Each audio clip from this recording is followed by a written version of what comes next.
Smash her head in. Yeah. Give us your fucking wallet, you cunt.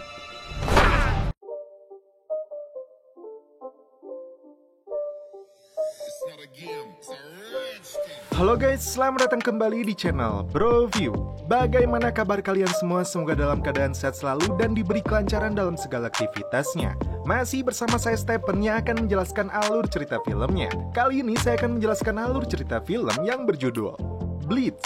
Film ini bercerita tentang Tom Brand yang diperankan oleh Mamang Jason Statham, seorang polisi yang sangat kesal karena banyak pelaku kriminal yang terjadi pada wilayah kekuasaannya. Oleh karena itu, ia mencoba melakukan aksi kriminal dengan cara dan menghukumnya seperti layaknya penjahat juga. Seperti apakah kisahnya? Langsung saja, sebelum masuk ke ceritanya seperti biasa siapkan apa? Ya tentunya Kopai dan Udbray untuk menemani kalian dalam menonton alur cerita film ini.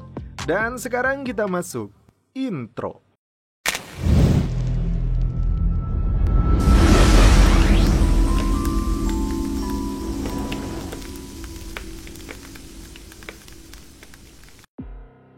Film dibuka dengan diperlihatkannya aktor utama dalam film ini yaitu Mamang Jason Statham. Beliau kali ini berperan sebagai polisi berpangkat sersan bernama Tom Brand. Sambil menikmati secangkir kopai, dia melihat ke jendela. Tom turun membawa tongkat hoki dan memukuli 3 preman jalanan yang mencoba merampok sebuah mobil. In the Irish game of hurling, cross between hockey and murder.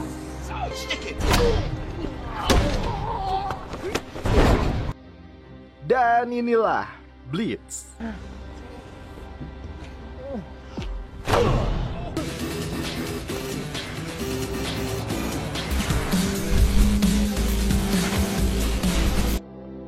Tom dipanggil propos karena dituduh melakukan berbagai pelanggaran, dari mulai menyadap kantor polisi, memukuli penjahat hingga pingsan di tempat biliar, dan terakhir menyerang 3 pemuda yang dianggap tidak bersalah. Tom terancam dipecat dari kepolisian. Bukannya takut, Tom malah balik mengancam pria ini.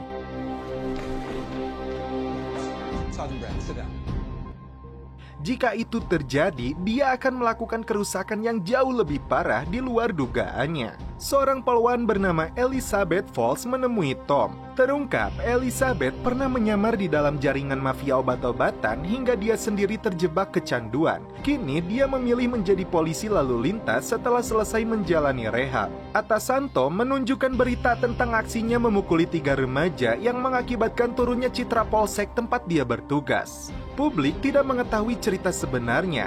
Tom mencegah kejahatan yang akan mereka lakukan.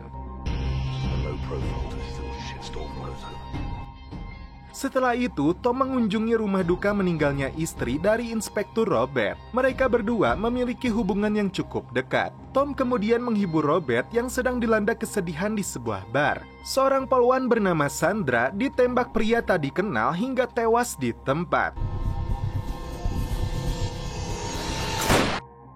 Kepala polisi menugaskan Tom ke TKP untuk melakukan penyelidikan. Elizabeth yang datang juga ke lokasi mengenal Sandra karena mereka satu angkatan di sekolah kepolisian. Di rumahnya, Robert melihat tayangan pembunuhan polisi itu. Tom mulai melakukan penyelidikan dari seorang saksi yang melihat kejadian tersebut. Esok hari, seorang polisi bernama Porter Ness dari Mabes Polri dikirim ke kantor polsek ini. Yang anehnya, polisi-polisi yang berada di sini tidak menyambutnya dengan baik. Mereka tidak setuju karena Porter dianggap homering. Kepala polisi mempromosikan Sersan Porter Ness untuk menjadi inspektur setelah Robert mengajukan cuti setelah kematian istrinya. Kepala polisi berharap Porter akan meningkatkan level profesionalisme anggotanya dan mengangkat kembali citra mereka setelah publik mengolok-olok polisi. Seorang remaja gangster bernama John sekaligus tetangga dekat Elizabeth meminta bantuan karena dia dan 2 temannya kemungkinan telah membunuh seorang Indian saat mereka akan merampoknya. Belum jelas korbannya meninggal atau masih hidup.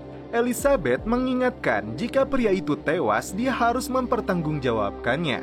Namun jika ternyata masih hidup, John harus keluar dari gangster. Esok hari, Elizabeth menemui Tom untuk meminta bantuannya. Karena perbedaan wilayah, Tom mengusulkan untuk meminta bantuan detektif inspektur yang dia kenal, yang pernah berbagi barang curian dengannya di Brixton. Dia bernama Craig Stokes. Seorang jurnalis bernama Harold Dunlop dari media setempat menerima telepon dari seseorang yang mengaku membunuh polisi. Pria ini kembali membunuh seorang polisi yang sedang berada di mobilnya. Bahkan dia mengatakan akan membunuh 8 polisi lainnya. Polisi langsung bertindak cepat merespon ancaman tersebut. Porter mengajak Tom bekerja sama untuk mengusut dalang dari pembunuhan rekan-rekan mereka. Selain saksi mata yang melihat di tempat kejadian perkara, polisi melihat tayangan CCTV dari berbagai penjuru yang menyorot ke lokasi. Cerdiknya, si pelaku sengaja membelakangi kamera agar polisi tidak bisa mengenali wajahnya. Selain itu, dia menemui intelnya yang bernama Rednor. Awalnya, dia berniat meminta imbalan kepada Tom. Bukannya diberi, Tom balik mengancam dan justru memaksa Rednor membayar minuman.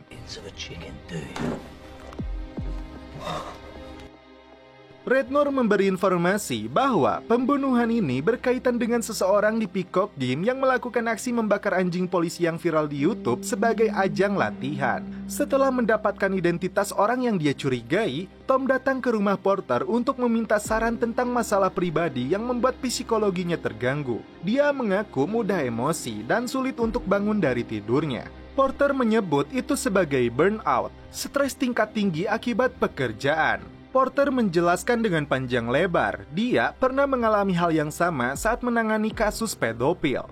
Psikologisnya makin tertekan karena statusnya sebagai homering. Ditambah, tersangka adalah orang yang berpengaruh yang sulit untuk diungkap. Porter memutuskan untuk menyelesaikan dengan tangannya sendiri.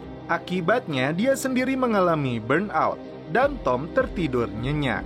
Pagi hari, saat Tom terbangun, dia khawatir dirinya dicelepot oleh Porter. Berbekal informasi yang didapatkan dari Peacock Game, Tom dan Porter menuju rumah yang diduga menjadi tersangka. Sementara itu, Robert yang depresi kehilangan istrinya menghabiskan banyak waktu dengan minum-minum. Robert mengajukan diri kepada kepala polisi untuk bertugas kembali. Awalnya dia disuruh untuk pensiun dini, namun Robert menolaknya.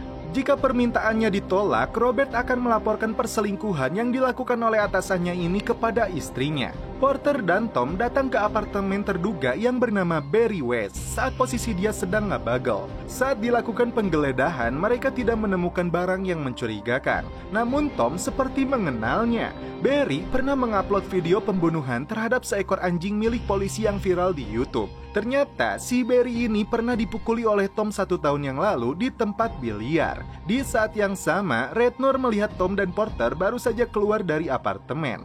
Tidak ingin kejahatannya terungkap, Barry langsung berkemas untuk pindah ke lokasi lain. Sementara itu, Rednor mencari petunjuk untuk menemukan lokasi keberadaan Barry. Dia menemukan kertas parkir milik Barry yang berada di Weymouth Parking. Barry kembali melanjutkan aksi kejahatannya. Kali ini dia mengincar Robert yang sedang dalam perjalanan menuju apartemennya.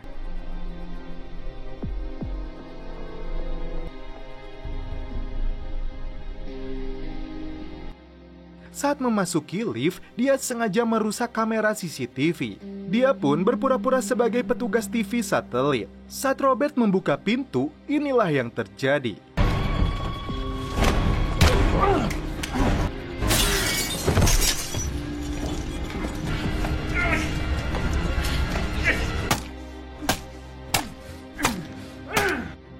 Robert tewas di tangan psikopat kejam ini. Barry masih bisa santuy nonton TV dan mandi sebelum pergi membawa beberapa barang milik Robert dan membakar apartemennya.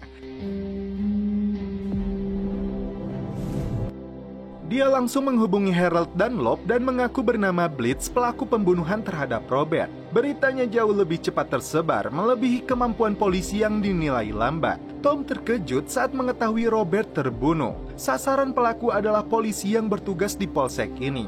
Harold langsung diinterogasi kepolisian karena melakukan komunikasi dengan pelaku. Sementara itu, Rednor diam-diam membuka bagasi mobil Barry.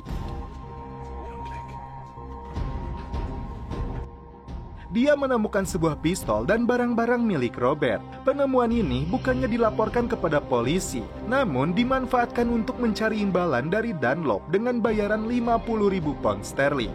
Dari hasil olah TKP yang dilakukan tim forensik, Tom mendapatkan bukti bahwa Roberts pernah mengunjungi Peacock Game. John kembali menemui Elizabeth untuk menanyakan tindak lanjut bantuan yang dia minta. Dia kemudian menemui detektif Inspektur Stock.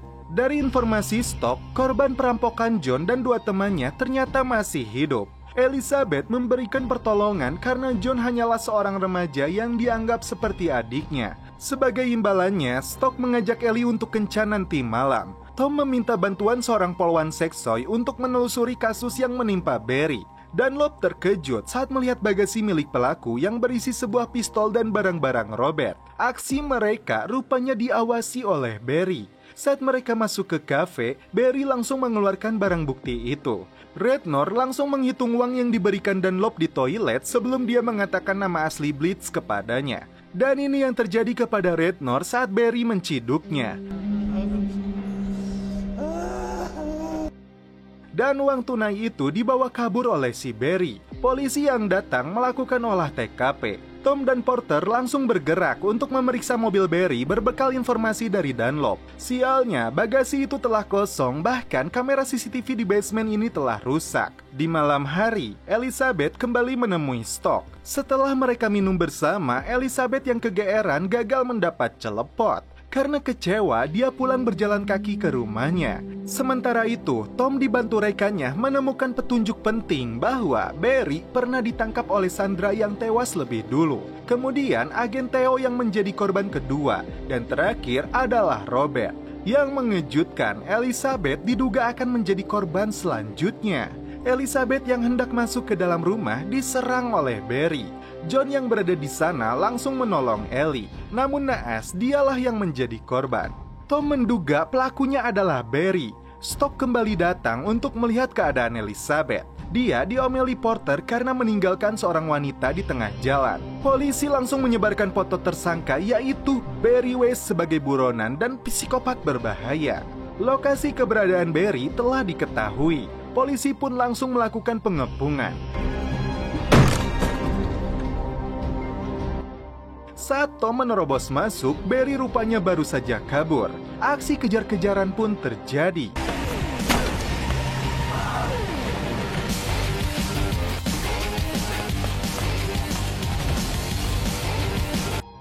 Tom dan seluruh kepolisian berusaha menangkapnya.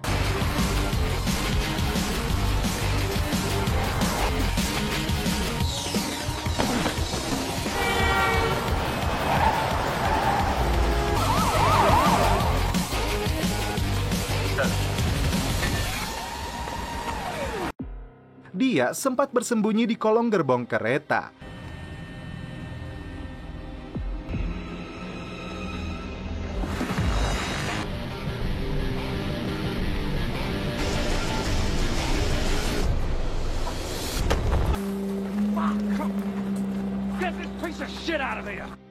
Polisi berhasil menangkapnya sesaat sebelum Tom menghabisi dengan tangannya. Sementara itu, Elizabeth kembali depresi akibat kematian John yang sudah dia anggap sebagai adiknya. Dia pun merampas narkoboy milik anak-anak gang untuk dia nikmati sendiri. Meskipun Barry berhasil ditangkap, polisi tidak memiliki alat bukti yang cukup untuk menahannya. Mereka hanya memiliki waktu 2 hari sebelum Barry kembali dibebaskan. Tom mendesak Barry untuk mengakui perbuatannya karena berada di dalam sini jauh lebih aman baginya daripada di luar.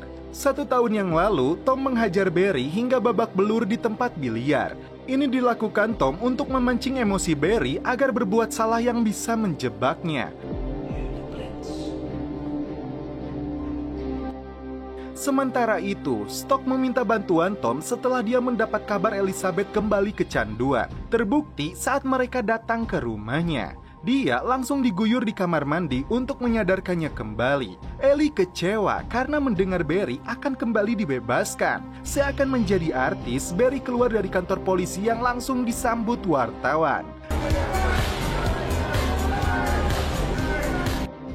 Saat semua polisi menghadiri pemakaman Robert, Stock memilih menemani Ellie. Tak diduga, Barry menyamar menjadi seorang polisi dan hadir di pemakaman dengan membawa senjata.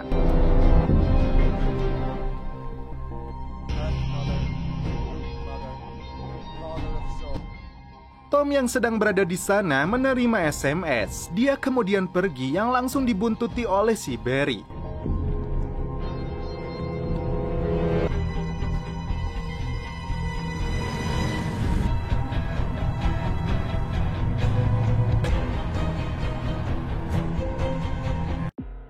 Polisi yang menjaga kediaman Barry tidak menemukan adanya keganjalan. Dia dianggap masih berada di rumahnya. Barry terus mengikuti Tom sampai di sebuah basement.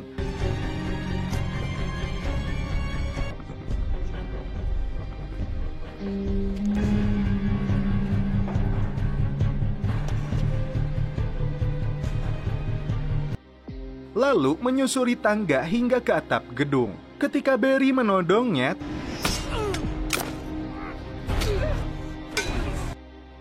ketika negara tidak bisa menghukumnya, maka tangan Tomlah yang menjadi algojo untuk menghentikan kejahatan Barry. I'm gonna sue you. And you.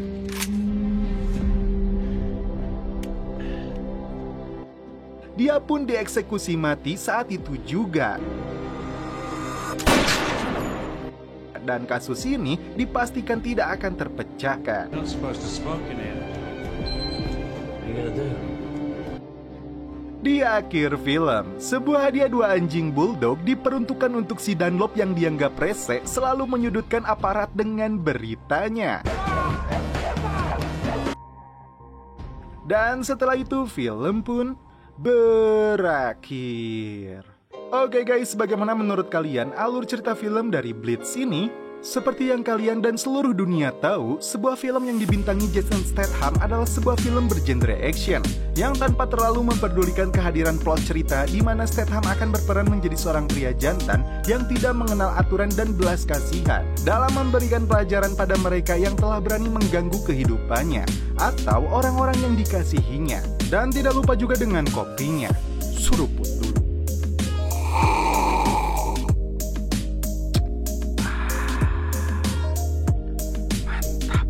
Oke guys, cukup sekian alur cerita film ini. Salam penutup seperti biasa dari kami. Mohon maaf bila ada kata-kata yang kurang berkenan di hati kalian. Mohon dimaafkan ya. Salam perfilman duniawi. Keep enjoy.